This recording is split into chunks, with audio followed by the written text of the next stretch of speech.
We're playing the money game. I always say we're playing the money game. But do people even really know how money is made? It's like, I don't even know if our government, sometimes I'm just looking, I'm like, do our leaders even know money? Like, understand money? Like, yeah, that thing really frustrates me. Like, I'm trying to be in whatever about it. I'm just like, this does not still come together in my mind. Yeah. Fundamentally, not I won't even lie. Bagetso, my people. When I look, I'm like, Tata Mala Taranya Madi.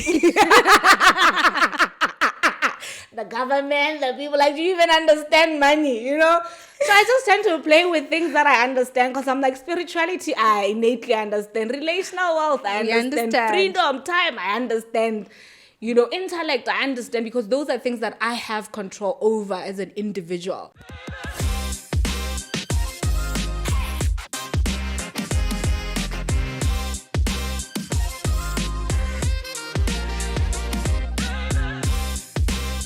The sapiosexual platter. Would you ever trade your family's health for $1 million? In today's episode, we are discussing wealth and why you may be actually richer than you think. My name is Belse Abo Ame. I am Shatani Samalakai. Welcome to the sapiosexual platter. Yebo. Ka-ching. Ka-ching. Yeah. Ooh, that's a powerful topic. Yeah. I think it's a powerful one which we think we're well acquainted with, but still requires refreshing, you know. For some refreshing, for others, you know, quite literally a mindset change. Yeah. Because we live in a materialistic world, you know, and people, like you said, don't recognize that they may be richer than they think. I like that line, actually. Yeah. You may be richer than you actually think you are. I like that. Would you trade your family's health for $1 million? No. Why? Because I have experienced what it's like to be unhealthy. Stress, headaches, anxiety, fatigue, burnout. But $1 million, surely if they're unhealthy, then you can like pay for their medical bills. Why? Like I said, I have the personal experience of being... Outside of your, like the philosophy of why. It's not a philosophy, it's my lived experience. I had a lived experience of an unhealthy life. Yeah. And I didn't, like, there was no... And it was also alongside being having material things. Car, house, 3-bedroom apartment. You know what I mean? Living the life. You're living lush. I was living lush. Yeah, you're living lush. I was living lush and very lush. There wasn't nothing I couldn't afford. And yet I was unhealthy. Yeah. And all of that created so much pain and anxiety within me. Yeah. Even just the physical had such an impact on the emotional as well. And then had an impact on how well you're able to show up for others, for life, for work. Yeah. And so I would never trade health for anything. Yeah. I really wouldn't. Yeah. It's just, it doesn't even occur to me. It's like, it's no. I think if you asked me that question before I started my career, I'd be like, hell yes, yes, send $1 million Benjamin my ways. But now, no.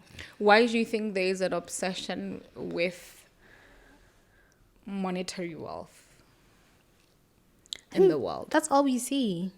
I think that when people reach that's what they're inclined to show off on Insta and on Facebook. Yeah. Nobody's showing off like, you know, I went and took my blood tests and it's clear. I cleared. Wow. You know what I mean? Yeah. Nobody's showing off, you know, not in a once-off, but a real thing, like a flex of, I spent this weekend with my family. Yeah. You know, or I spent the entire month with my child. Yeah. As a flex. It's not a flex. You know what I mean? It's a thing that you can say and nobody's going to look at you and be so enamored by wow. Yeah. You know what I mean?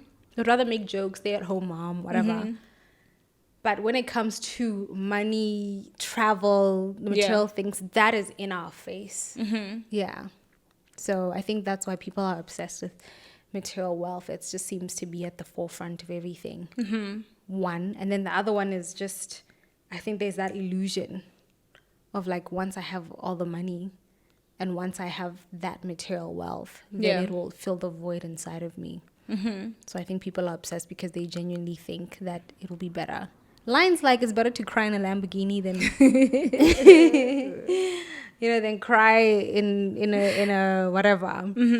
I think lines like that. Yeah. Okay. Why do you think people are obsessed with material wealth? I have no idea. I have no idea. I think it's just something that I came into the awareness of in my adult life.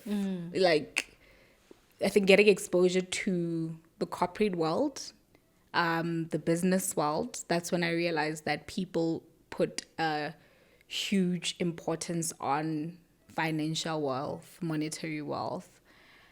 And I've just been observing and learning. Why it's that, I'm still trying to figure it out.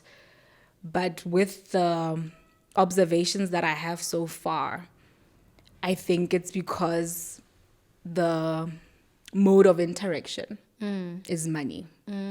Like, I give you this service, you give me money. So then I think cash flow influences a lot of things, whether in a business, whether in a family structure, whether in a school, society. Because our mode of exchange is money, then it places a lot of value onto money, because that's what people use to interaction and exchange services, goods, and products. So I think that's why it tends to be at the forefront, because we wake up every day to go and compound that thing we exchange services and goods with. So I think that's why. But it has That's actually such a powerful point theory. I know the Sapio in me is just like a theory book can be written on how the introduction of money has changed the reality, changed reality perception. Our idea and the weight of value on certain things. Because I think we did have this conversation a few weeks back where I was like, isn't it wild how people are poor, but yet there's soil in the ground? Like, you literally have soil, you can do a garden, plant some tomatoes, but like, you intrinsically believe you have nothing. And we live in a world where people are being fooled to think they have nothing because they don't have money. A piece of paper.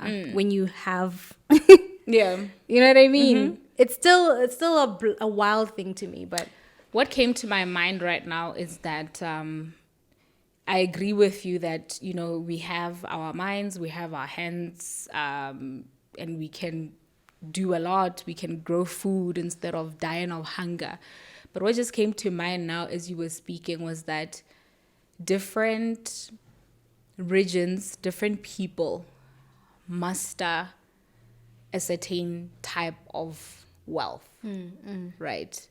Or a certain type of talent, but I'll call it wealth for the purposes of this conversation. And they come from a lineage of that wealth or that skill or talent.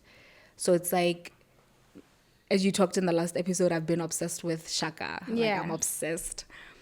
In Shaka Zulu, it gave me an awareness that different tribes had different strengths and specializations.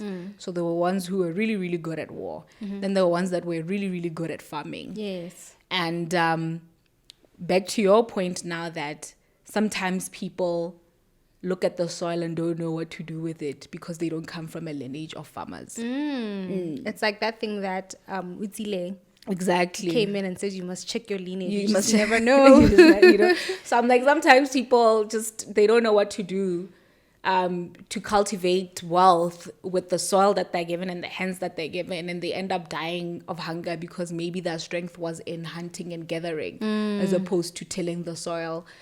Maybe their strength was in trade as opposed to farming, so I don't know, just a little 2 cents to add to that. I love that. I love that. But I mean, let's talk about like what are the types of wealth, because there you talked about different strengths depending on the regions. Yeah. You know, of different tribes, communities, people. For the audience listening at home, what are the different types of wealth? I would say I would maybe like delve into the ones that people like. I feel like when people are trying to compound financial wealth, they're trying to buy certain experiences or certain types of wealth unknowing to them. Yeah. So they think if I can make X amount of money, I can get this thing, you know. The big one would be health. I think health is a wealth of sorts. And it's so interesting. Major. It's a major one. It's a major one. major. I actually think that should be the number one because I always look at people and think it's so fascinating how they work their health away only to take the money that they've been compounding when they were working their health away to buy back the health. Yeah, and spend so much money on hospital bills, medications, checkups, treatments. So it's just always so fascinating how people compromise a huge aspect of the health wealth for the financial wealth only to end up the last years compounding that. So I think that's number one. And then the second one after the health one, I think it's the time. Reason why people work so hard is because they want freedom. Yeah. Freedom of what to do with their time, freedom to do what they want to do when they want to do it. And then it's just like, do you know you can't really do what you want to do when you want to do it? You don't have to It's really that simple, hey? Like, it's so simple. Yeah. Yeah. And just a knowingness of that, the simplicity of it all. And I think it is that simple, but it's also complex because when you live your life different to how people are living their lives now, which is if you do what you want to do when you want to do it, it's so different and quite unorthodox to what's taking place right now in the contemporary world.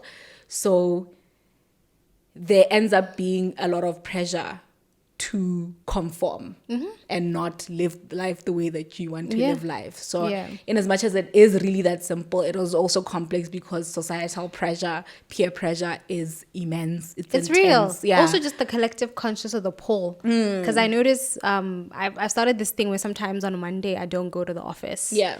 And it takes 2 hours of that morning Yeah. to convince myself I can do this. Like, I'm the boss. You know? Yeah. But it's because the collective conscious of Gaborone is that everybody has left their homes and has gone to the office. So there's just this feeling even in the neighborhood that like, why are you here? Why are you here when everybody else is at the office? And yet I have I make so much progress when I'm at home. Yeah. And there's so many other projects that I'm working on which are better served when I don't go to work immediately on Monday. Yeah. But it's just, to your point, the pull of what everybody else is doing. Yeah. That pressurizes you to be like, huh. Sometimes I'll do it. I'm not going to the office. And then like 8 o'clock will hit and I'll be like, I'll just put on my office clothes. Because I'm still in the habit of just following, you know, the collective conscious and the culture. Yeah. So definitely. So I think time is a big one.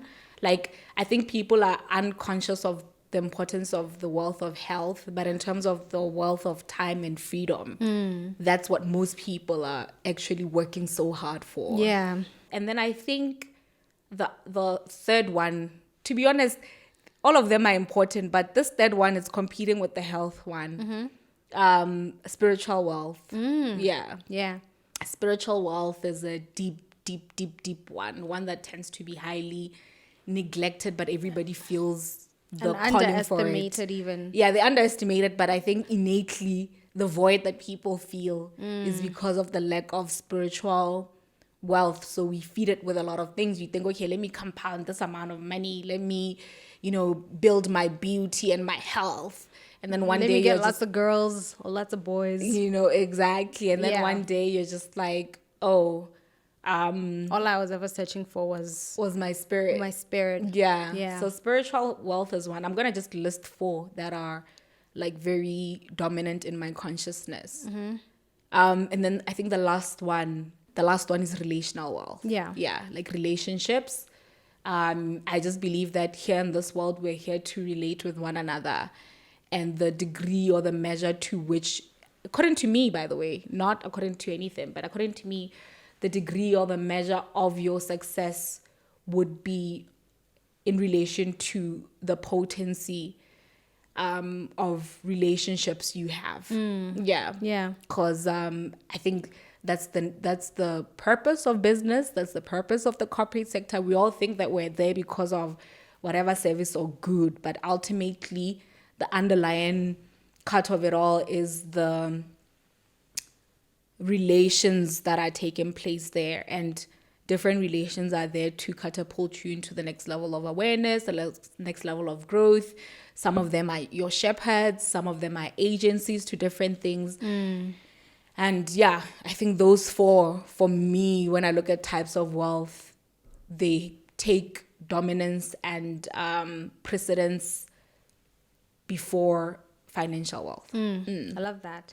I would actually. How about you? For me, it's the same. Yeah. But I still value financial wealth. Yeah, I'm about my money. No, I still value it. I'm just saying that these four come before it. Ah. I still value financial wealth and see the importance for it, but definitely Yeah. these four come before it.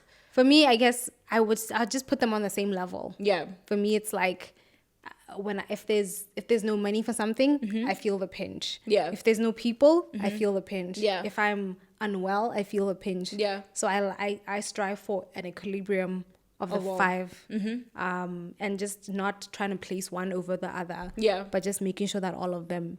I think the art of life for me Yeah. is balancing all those 5. Yeah. You know, being able to spend time with my friends, my family, having time to do things I want to do, carving out time for it. Yeah. Health. Which other one did you mention? Spiritual wealth, of course, the meditations, Yeah. the prayers, listening to pastors preach on end, and just filling my soul, going to church. I find that the perfect week actually is a week where all those 5 have been fed. Yeah. For me. Yeah. So- For me, it'll be in relation to the 5. I think also before financial wealth. I think the reason why I put it before all of them before financial wealth is because I see the handicap that financial wealth 100%. creates. Yeah. I have never seen or felt like when I prioritize these four before financial wealth, they don't distort my mind. Because I think the putting financial wealth on a same pedestal, when that thing is not there, it sort of it causes stagnation. Yeah. That shouldn't be there. As you said, it's a piece of paper. It's like, oh, I don't have money and I'm looking at the ground and I haven't eaten, so I'm not gonna do anything about it. Yeah. And unlike the other ones, I don't think when somebody is having like a lack of spiritual wealth, but they have financial wealth, it's as handicapping mentally to them. Because I think people function for so long with the deficit of either spiritual wealth or even their health. Like sometimes somebody's borderline diabetic or borderline on a heart attack or stroke. But they're fine. But they're fine and they don't know, and they've got the financial aspect, but they don't feel yet the handicap of these other ones that, you know what, you're working so hard and you have the money, but you don't have the freedom of your time. You know, you're working so hard and you have the money, but you don't, as you said, put a lot of importance on your spending time with family, and you don't realize that, oh, you spend time with family once a month. Yeah. But when you are sick or when you are broke, it's that same family that comes to cushion the different experiences. So that's why for me, I see the importance of it, but it's not on the same level of value in terms of mental placement in me, because I don't want to handicap myself when financial freedom is not there. Because even when you look at Africa, that's one of the things why you've got so much richness, so much wealth in its variety. But people, especially the youth of Africa, find themselves enabled to execute different things, businesses, projects. And when you ask somebody, what is the issue?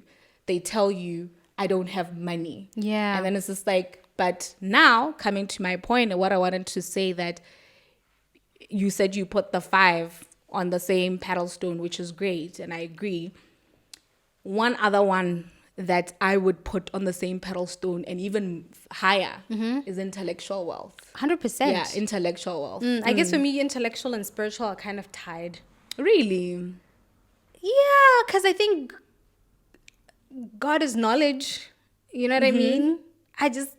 For me, it's my people perish because of a lack of knowledge. Yeah. When you understand that scripture, that the absence of knowledge means you can't navigate life at all. Yeah. At all different levels. And spiritual knowing, if you're investing in it, will force you to know everything, will force you to know about your body, will force you to know about money, if we're just looking at the Bible, like if you're gonna, by the time you read from Genesis to Revelation, you know everything. So I guess to me, it's when you said spiritual, it also registered as intellectual, but I don't think so though. People would. I know that there's a distinction, and people will draw the distinction. For me personally, it's because I feel like I've met men of God who have deep spiritual anointing and wealth, and then equally I've met intellectual giants, and I'm like, you've got such spiritual deficits. Because you're so ungrounded, or you have a huge disconnection to yourself, and I can sense it. For me, spiritual and intellect are different, because one is spiritual, as it says, and then one is based on logic. So things of the spirit, I don't know if you can base them on logic, because there are rooms that I enter, interactions that I have, where I'm like, logically, this is what you're saying, but spiritually, intuitively, this is what I feel of you. So I'm not going to go by your logic. I'm going to go of what I feel of you. Because that has more accuracy than what you're intellectually trying to display. For sure. I mean, I'm not even about to make the argument that they're the same. Before everybody blasts me. That's not my intention. I'm just saying, for me, moving through life, I've just found integrating the two works. No, for sure. The integration is necessary, And so for me, they only make sense as a combination as opposed to separate entities. Because the idea of having spiritual wealth is so you can actually successfully navigate through life. And you can't successfully navigate through the 3D world without a knowledge of what is the 3D world. See, so that's why for me, it's the one and the same thing. But I had 100% agree with the distinction that it is important not just to go to church, but to also read your textbooks. You know what I'm saying? And it's important, both are equally important, and don't think that you can succeed at life by just being a churchgoer without reading your books, and by reading your books without necessarily, investing in your spirit. So I agree with you. It's another form of wealth, and they're both very important. And they're quite the reason why Africa is where it's at. I guess because of the absence of really fully investing in that intellectual wealth. We're quite happy to place the philosophers, what are their names from Greece? Plato, Socrates, you know what I mean? The Egyptian philosophers, the Egyptian gods and whatnot. And then it's like, when it comes to Africa, what's our intellectual base? Do we know it? Do we understand the intellectual base of others? And that's why they come in and they dominate. Similarly, even spiritually as well. It's that they're so in tune with their spirits. The Confucianists, the Taoism, the people in the East, and then they come in again. They dominate, and so it's an interesting one, because I think we're in times where social media has cultivated people to seek wealth and financial wealth, as you were saying. But it's great to seek financial wealth. I agree with it, but I think the conversation here is understanding the types of wealth and how people are limiting their experiences, their external experiences, because of maybe being financially handicapped, and then they're not able to see the other wealths that they have. One other one that I think is deeply ignored or undermined or not looked at is experiential wealth. That one. Experiential wealth. I don't care how many Bibles you've read. I don't care how many books you've read. I don't care how many degrees you have. if you don't have experience, exposure, you're absolutely nothing. You're void. Yeah. Trust and believe. I just think experiential wealth it's so immense. It's so also immense. the subconscious seeds that it plants. Yeah. Because it's like, say, travel, because it's a form of a way that you gain experiential wealth. Yeah. That you are traveling, you will come back and you will share your experience. Yeah. But that 5 days in that country shapes you so much that you So only much. realize maybe 10 years later. It's because once upon a time, I went to DRC. Yeah. And I saw this mask, or I saw this piece of art. Yeah. And then one day you're building something and it's like, where was this inspired by? And Yeah. it's only then that you remember that, 10 years ago I went to DRC. So Yeah. I 100% agree with you that like experiential wealth is top tier. Yeah. And in addition to what you're saying, I think for me, what is also important with experiential wealth, or even just balancing the different types of wealth, because in every situation of interaction, there's always wealth that we're seeking to mine. And I think the fascinating thing about experiential wealth is definitely the impact on the self and how it molds interactions afterwards. But I think what's mostly important with it is how it contributes to who you're becoming. Because I remember there was a point early on in my 20s where I have a very unorthodox career path and I'm fascinated to see what is of it. But I remember there was a time that I was very clear that when I'm given an experience or an offer about any interaction, I ask myself, like, who am I becoming? And is this an add-on to who I am becoming? And I would see a friend of mine who would be like, oh, I'm just about the money. I'm just about the money. Yeah. And that was great. I'm like, sure, be about the money. I'm just about who am I becoming? Yeah. And how is this adding on to the bigger picture of who I'm becoming? And I traded so much of my time for experiences that one day I'll share.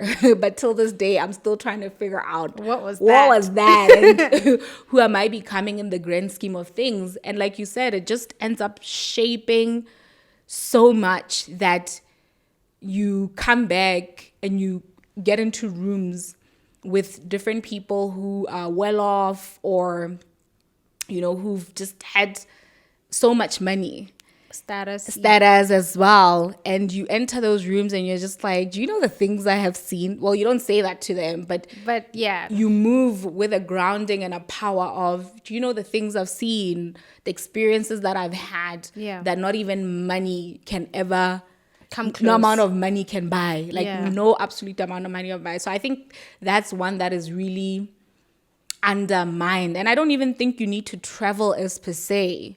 I just think exposure to different experiences that are enriching creates so much impact in oneself. Absolutely. Not to take us back, but it just dawned on me on the spiritual wealth that one, I think it's just severely undermined in terms of the way that it contributes towards the creation of other types of wealth, the spiritual one. And highly undermined. And not realizing that even as we try to copy other cultures, those cultures have a strong spiritual element to them. I'll never forget, like, when I went to Dubai and I was just walking through the airport, and every 10 minutes the prayers would start. And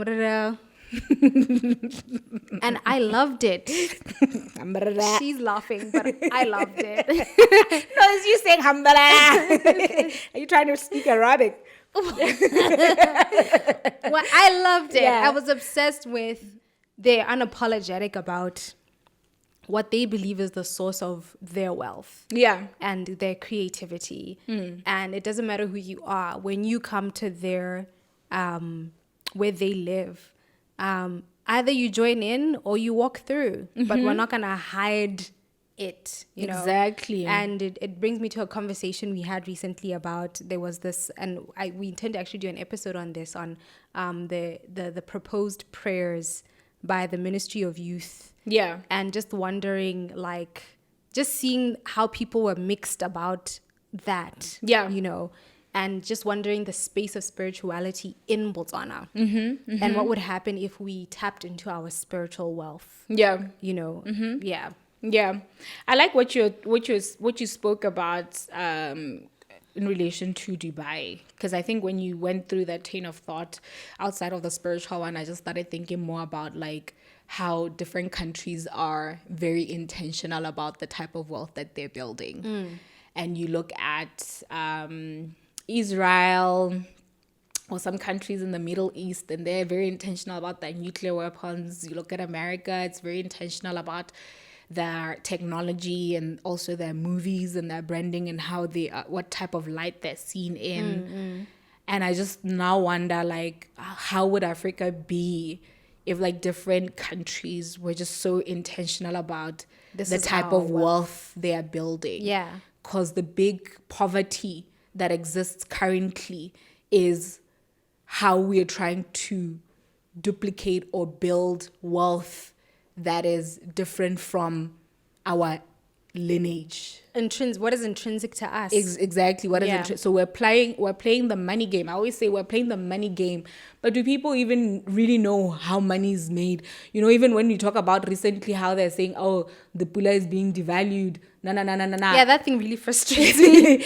Like, I'm trying to be in whatever about it. I'm just like, this does not still come together in my mind. Yeah. So it's like, for me, I think the big part is like not even understanding, like realizing that we're playing within a field and an arena of a certain type of wealth that a lot of Africans don't understand. When we came to the barter system, we definitely understood that. When it came to money now coming in, it's like, I don't even know if our government, sometimes I'm just looking, I'm like, do our leaders even know money? Like, understand money? Like, what are the rules behind printing of money? What are the rules in terms that are set to say, oh, this thing is going to be valued at so and so, or we put the value of this at this and you pay this amount for it when you're trading with us? Even now with the pula being devalued, could I sit with ministers and members of parliaments, and can they confidently explain to me the whole concept of money, from when a country is given permission by whoever, the World Bank, to print a certain amount of money? Do you even understand? My question is, can you increase the value? My dear. Because that's where I'm always just like, y'all be devaluing, but can we take this higher? And what happened? Like, it's a game. And how has the pound been so strong? And why is it okay for the pound to be strong and for the US dollar to be so strong? It's a game. But the pound, I'll never get over it. I'm like, no matter how that economy finds itself in the trenches, they're always just, the pound is always so strong. So for me, it's just also that. And I think that's why I don't have such a huge placement of financial wealth. I see the importance of it and definitely would never deny it. But I also just realize that it's a thing that we play in it, and it's because it's not of our creation, but something that was more projected onto us because of the World Bank and the, IMF and all these big institutions that we signed to be a part of. Yeah. Fundamentally, I won't even lie, my people. When I look, I'm like, Tata the government, the people, like, do you even understand money, So I just tend to play with things that I understand, because I'm like, spirituality, I innately understand. Relational wealth, I understand. Freedom, time, I understand. Intellect, I understand, because those are things that I have control over as an individual. And finance, I play because we're forced to play, because survival of the fittest. But Lena, I'm just still trying. Do you understand it? And also just thinking about how a lot of Botswana also have given away their land in exchange for money, and the very people that they were trading the land for have now become wealthy based on what? Not money, but the accumulation of that land. You know what I'm talking about. But yeah. So I think one of the big questions now becomes like, okay, if you're trying to develop and build on the different types of wealth, how do you go about it? That's a good question. I would say immerse yourself in experiences. Yeah. whether it's health, whether it's spiritual, intellectual, Yeah. see how you feel. Because I think for me, that's how having a sense of, say, experiential wealth, which was traveling, and then coming back and going, whoa, that was amazing. Yeah. That could never be replaced by any of, I don't know, champagne drinking at Park 27, wherever. And then you're like, okay, great. I guess I need to have more of those experiences. Yeah. But that can never be unless you take that bold step to say, you know what? Yeah. I'm going to travel. Yeah. Or you know what? This entire week, I'm taking leave and I'm going to close all the books, close all the laptops and relax. Yeah. Spend time with my family. Yeah. You have to just immerse yourself in them to see how they shift you. And I think that's how you can start building the muscle of them. I think for me, it'll just be like asking the right questions or clarifying questions. It'll be more like, what type of wealth am I trying to build here? Because I think when you ask yourself what type of value has a resonance with your being and what type of wealth are you trying to build, then the answers would come, because I think everybody's just always chasing wealth, but unconsciously we're all chasing financial wealth. So I think the pause for me would be like, okay, we're chasing wealth here, but exactly what wealth? Then you can take the steps to focus on the types of wealth that create an alignment within yourself, as opposed to blindly immersing yourself in different experiences and blindly going after a certain type of wealth that is not necessarily aligned with who you are and who you're becoming. So I think just asking the question, like, okay, while we're chasing wealth here, what type of wealth? And then from then on, as you said, when you see how you feel when the answers present themselves, then that's what you should focus mostly on. 100%. Yeah. I would also say listening to older people, because they always talk about what they wish they had actually spent time doing. A Steve Jobs who says, I accumulated all this wealth, but I really should have been spending time with my family, is a big indication of, oh, this is somebody who is fixated on one aspect and to the detriment of everything else. Yeah. And then when that moment came of, okay, your time in the 3D world is done, you look back and you're like, Peace Benjamins, why was I chasing that? Yeah. So I think spending a lot of time with older people and listening to them should give you perspective. Yeah. As well. I like that, because I feel like that's related to one's wellness will. There's what you call a wellness will. Like all these different types of wealth that we've listed are tied to the wellness will of somebody's life. So it'll be financial, family time, materialism, love relationships, and all of those things. So you should also just sit down with yourself and plan the vision of your life and really define, what do you actually value? Because a lot of the times we chase the wealth, or we aspire for the wealth, without really defining what our values are and what actually creates the wellness will in our lives. And then after we define what our wellness will looks like, because it's different for different people, then after that you create a strategy. Once you define your vision, you create a strategy for it to say, I want strong family ties. What am I going to do? I'm going to spend one time with family a week. Powerful. And I'm going to call at least three members a week in my family. I value freedom. I'm going to work 3 times a week and not work the other 2 times a week. And, I value intellect, strategy. I'm going to read 1 book a month. I'm going to read every single morning. So once you define your vision, the strategy would come up, and then eventually vision plus strategy always equals manifestation. Yes, guys. So anyway, I hope you enjoyed that episode. We clearly should discuss this further. So there should be an episode, a part 2 to this. But think about it. Maybe you are actually very rich. Maybe you really are a millionaire, multi-millionaire. Maybe you deserve to be on Forbes. But because you've placed so much attention, so much fixation on one type of wealth, you are not experiencing the true richness, of life in the way that it should be. And so we hope that this discussion has sparked a new train of thought in your mind. My name is Shatani Somalakai. And I am Bel Sabo Ame. You've been watching The Sapiosexual Platter.